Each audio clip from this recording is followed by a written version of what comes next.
Detik-detik peristiwa kecelakaan antara bus Sugeng Rahayu saat menyeruduk pengendara motor terekam dalam kamera milik salah seorang penumpang bus. Video yang berdurasi 29 detik itu memperlihatkan suasana di dalam bus sebelum peristiwa tabrakan itu terjadi. Terlihat laju bus Sugeng Rahayu melaju kencang dan di depannya terlihat beberapa kendaraan yang berhenti di belakang sebuah bus yang diketahui merupakan bus Mira.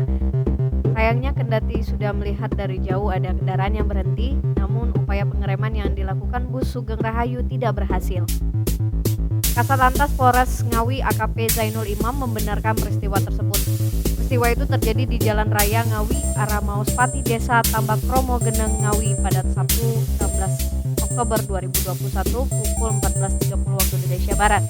Imam mengatakan kecelakaan terjadi karena supir bus Sugeng Rahayu yang bernama Slamet tidak menguasai laju kendaraannya.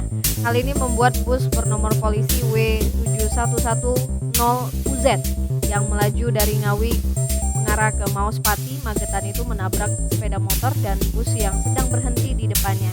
Bus Sugeng Rahayu menabrak Vario bernomor polisi AE5212JAJ yang dikendarai RR warga Geneng Ngawi dan bus Mira bernopol S7175US yang dikemudikan Margono warga Wungu, Madiun.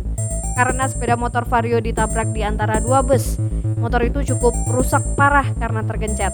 Pengendara sepeda motor dikabarkan selamat.